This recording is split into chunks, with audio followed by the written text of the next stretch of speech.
Komisi Pemberantasan Korupsi menahan dua tersangka lainnya, yakni anggota DPRD Kabupaten Labuhan Batu Yusriel Supriyanto dan pihak swasta Wahyu Ramdhani Siregar dalam kasus dugaan korupsi yang menyeret Bupati Labuhan Batu Erik Atradari Tonga. Kepala Bagian Pemberitaan KPK Ali Fikri saat konferensi pers di Gedung Merah Putih KPK, Jakarta, Jumat tanggal 26 Januari tahun 2024 malam, mengatakan kedua tersangka masing-masing ditahan selama 20 hari pertama di Rutan Cabang KPK. Penahanan tersebut untuk kebutuhan proses penyidikan lebih lanjut.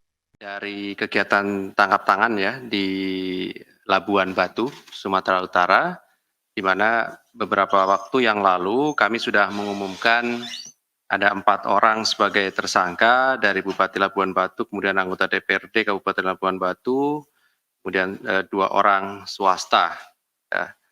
Jadi ada 4, EAR, RSR, ES, dan FS. Nah, kemudian dari proses penanganan perkara tersebut kami kembangkan lebih lanjut setelah melakukan pemeriksaan terhadap beberapa pihak begitu ya. Dengan mengumumkan 2 orang tersangka baru dalam kegiatan ini, yaitu yang pertama YSP, anggota DPRD Kabupaten Labuan Batu, dan yang kedua WRS, swasta gitu ya. Jadi keduanya secara konstruksi hukum sama dengan perkara sebelumnya, yaitu atas dugaan adanya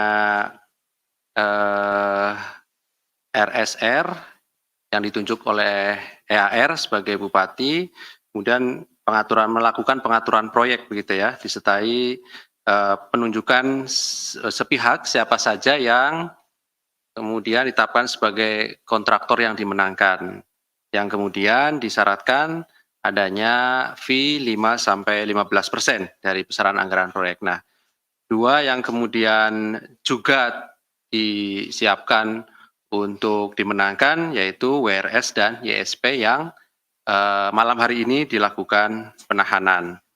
Ada beberapa hal yang kemudian ditemukan dalam fakta-fakta dari proses penyidikan, misalnya ada kode khusus yang disampaikan RSR kepada para kontraktor untuk menyebut EAR selaku bupati, misalnya dengan istilah bos begitu ya, kemudian juga istilah Labuan Batu 1 gitu, sehingga kemudian dari fakta-fakta itu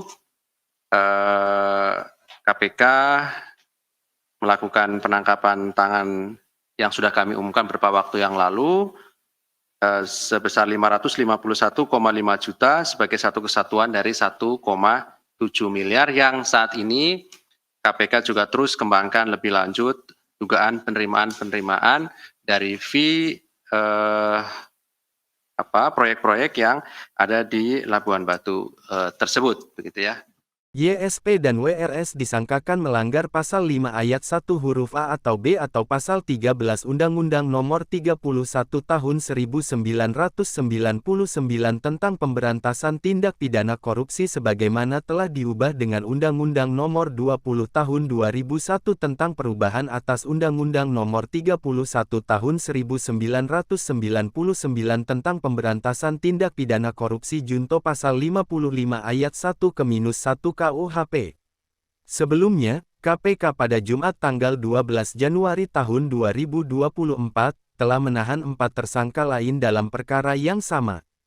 Keempat tersangka tersebut adalah IR, RSR, dan 2 pihak swasta yaitu Effendi Syahputra alias Asyong dan Fazar Syahputra alias AB. Diah Dewi melaporkan.